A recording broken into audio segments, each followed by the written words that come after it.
Hello dear student, welcome. तो redemption of preference shares का तुम्हारे लिए लेक्चर 1 आ गया है बच्चों लोग। इसके और भी 8-10 लेक्चर सॉल्व करूँगा। तो अब सुनो, प्रेफरेंस शेयर का सम आता कैसा है, सॉल्व कैसे करते हैं, ज़रा सा भी टेंशन मतलब प्यार मोहब्बत में तुम्हारे डायरेक्ट भेजी में डालूंगा। थोड़ा टाइम देना पड़ेगा। पहले आपको क्या करना मालूम है क्या? 4 एंट्री याद करना है। ओके, रट्टा मारो। देखो, ये पहली एंट्री ड्यू की, किसकी है? Due CRR premium payment, due CRR premium payment, due CRR premium payment. Due मतलब होता है, प्रेफरेंस शेयर का मतलब क्या होता है? वो टेम्पररी शेयर कैपिटल होता है। इक्विटी शेयर परमानेंट होता है। ये जो 5 लाख प्रेफरेंस शेयर है ना, कंपनी इसको रिटर्न कर रही है। क्या कर रही है? मतलब रिडेम्पशन मतलब रिटर्न कर रही है। तो कैसे रिटर्न कर रही है? 10% प्रीमियम में। कैसे कर रही है? तो पहले फर्स्ट एंट्री लिखता हूँ। फर्स्ट एंट्री तो तुमको सब एंट्री याद होगी। तो पहले क्या लिखेंगे? रिडेम्पशन ऑफ प्रेफरेंस शेयर, मतलब 5 लाख का शेयर आ रहा है अपने पास। 5 लाख जो शेयर है वो आ रहा है। तो रिडेम्पशन ऑफ प्रेफरेंस शेयर है ना, शेयर आ रहा है, उस पर प्रीमियम दे रहे। क्या दे रहे? 10% बोला। तो 5 लाख पे 10% निकालेंगे तो 50,000 आएगा। कितना आएगा? 50,000। टोटल कितना देने का? 5,50,000। किसको देने का? प्रेफरेंस शेयर होल्डर को। अब एंट्री कैसे बनी? रिडेम्पशन ऑफ प्रेफरेंस शेयर, उस पर प्रीमियम दे रहे। क्या दे रहे? प्रीमियम ऑन, ये लाइन पूरी कॉपी करो। रिडेम्पशन ऑफ प्रेफरेंस शेयर किसको दे रहे? To preference holder. किसको दे रहे? To redemption of preference share, उस पर प्रीमियम दे रहे टू प्रेफरेंस शेयर होल्डर। ये हो गया फर्स्ट एंट्री, है ना। अब इसके लिए कंपनी क्या करेगी? पहले CRR क्रिएट करेगी। क्या क्रिएट करेगी? CRR, फिर प्रीमियम देगी, फिर पेमेंट करेगी, राइट। तो अभी हम लोग सबसे पहले क्या कर रहा हूँ, मैंने ड्यू की एंट्री लिख ला ना, फर्स्ट एंट्री। अब डायरेक्ट तुम्हारे लिए लास्ट एंट्री लिख देता हूँ, पेमेंट की एंट्री। किसकी एंट्री? तो ये दिख रहा है 5 लाख, उसका CRR क्रिएट होता है। ये 50,000 का प्रीमियम होता है और 5,50,000 का पेमेंट होता है। तो 5,50,000 अपने को पेमेंट करना है। तो जब पेमेंट करेगा तो पैसा जाएगा। तो पैसा जाएगा तो क्या लिखेंगे? To bank. क्या लिखेंगे? To bank. किसको देने का पैसा? Preference holder. जहाँ वो क्रेडिट है, क्या है? तो इधर आके डेबिट हो जाएगा। क्या हो जाएगा? इधर आके डेबिट। इधर लिखेंगे प्रेफरेंस शेयर होल्डर। क्या लिखेंगे? Preference share holder account debit to bank. मतलब देना था, दे दिया। देना था, अब कहाँ से दिया, कैसे किया, क्या बंदोबस्त किया, और समझाता हूँ। तो उन्होंने क्या किया सबसे पहले मालूम है क्या? ये अरेंजमेंट करने के लिए उन्होंने इन्वेस्टमेंट बेचा। क्या बेचा? वो भी प्रॉफिट में बेचा 10%। देखो लिखा ना, इन्वेस्टमेंट सोल्ड एट प्रॉफिट 10%। तो इन्वेस्टमेंट 4 लाख का था और 10% फ़ायदा हो गया, मतलब 40,000 फ़ायदा हो गया। तो आप कुछ भी चीज़ बेचेंगे तो पैसा आएगा कि जाएगा? आएगा। तो पैसा आ रहा है, इन्वेस्टमेंट जा रहा है।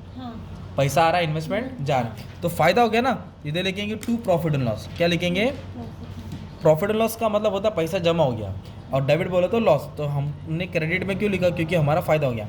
इन्वेस्टमेंट कितने का था? 4 लाख का था, 10% फ़ायदा हो गया, मतलब 40,000 फ़ायदा हो गया।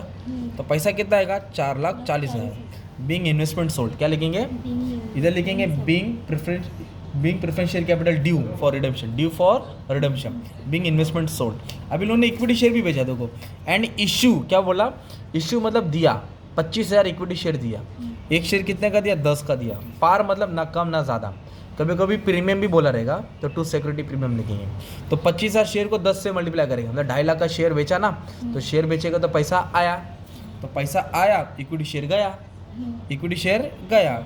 ओके, कितना शेयर बेचा? 25,000। एक शेयर कितने का था? 10 का था, मतलब 2.5 लाख रुपये आ रहा है। कितना आ रहा है? 2.5 लाख आ रहा है। सिंपल। अभी अपने को एक रिजर्व क्रिएट करना पड़ता है, उसको बोलते हैं कैपिटल रिडेम्पशन रिजर्व। क्या बोलते हैं? वो रिजर्व कहाँ से क्रिएट करेंगे? फ्री रिजर्व से। कहाँ से क्रिएट करेंगे? या तो जमा किया पैसा जनरल रिजर्व, या तो प्रॉफिट एंड लॉस। तो उसका फॉर्मूला क्या है? Capital redemption reserve nominal value of preference share minus fresh equity issue. मतलब एक कहानी बताता हूँ। अभी आपने किसी से कर्जा लिया 5 लाख, प्रेफरेंस शेयर का वैल्यू 5 लाख था ना। मान लो आपने कर्जा लिया, किससे? 5 लाख। तुम्हारे घर के बाहर खड़ा है, वो बोल रहा है मेरा पैसा ला, मेरा पैसा ला, दरवाजा पीट रहा है। तो पैसा तो देना पड़ेगा ना। तो आपने 10 दोस्त को फ़ोन लगाया, भाई मेरी कोई हेल्प करो, मैं पैसा दे दूंगा। तो कोई भाग के नहीं आया तुम्हारे लिए, मैं भाग के आया ना। तो तुम्हारे लिए मैंने 2.5 लाख का बंदोबस्त किया। कितने का बंदोबस्त किया? मतलब 5 लाख देने का था उसको, तो 2.5 लाख लेके मैं भी बाहर खड़ा हूँ। तो आप क्या बोलेंगे? सर वो 2.5 लाख उनको दे दो ना। देना कितना था? 5। 2.5 लाख का बंदोबस्त हुआ ना। तो 5 लाख क्या है? Nominal value of preference shares, और 2.5 लाख कहाँ से? इक्विटी से आया ना, सिर्फ इक्विटी का देखने का। तो 5 लाख में तो 2.5 लाख का बंदोबस्त हुआ, तो 2.5 लाख अभी भी शॉर्ट पड़ा ना। 5 लाख में तो 2.5 लाख घुमा दिया, तो 2.5 लाख कम पड़ा ना। तो 2.5 लाख कम पड़ा तो आप घर पे बोलेंगे ना, अम्मा अब्बा को बोलेंगे यार मुझे पैसा तो 2.5 लाख देना है। तो घर पे पैसा है ना, तिजोरी में, जनरल रिजर्व में 3 लाख। कितना है जनरल रिजर्व में? 3 लाख। और ज़रूरत कितने का है? 2.5 लाख। तो क्या पूरा 3 लाख देगी क्या? तो CRR कैपिटल रिडेम्पशन रिजर्व कितना क्रिएट करने का? 2.5 लाख। कितना क्रिएट करने का है? 2.5 लाख। कहाँ से क्रिएट करेंगे? जनरल रिजर्व या तो प्रॉफिट एंड लॉस से। अभी है इधर कितना? 3। देना कितना है? 2.5 लाख। तो 2.5 लाख उठा के मैंने दे दिया। कहाँ से दिया? जनरल रिजर्व से। कहाँ से दिया? सिंपल। ये टेंशन खत्म हो गया ना पहला वाला। अभी प्रीमियम कितना देने का? 50। प्रीमियम कितना देने का? 50 ये डेबिट में किधर है ये? डेबिट तो किधर आएगा? क्रेडिट में। तो प्रीमियम भी कहाँ से देंगे? फ्री रिजर्व से। कहाँ से देंगे? इधर 3 लाख में तो 50 गया ना, तो 50 और उठा के दे दिया। जनरल रिजर्व से हमने क्या दे दिया?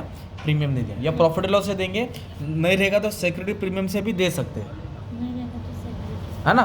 तो अपन ने क्या किया, पहले CRR पे किया, 5 लाख नहीं दिया, 2.5 लाख का दे दिया। प्रीमियम कितना देने का था? 50 हज़ार प्रीमियम दे दिया ना। कहाँ से दिया? जनरल रिजर्व से।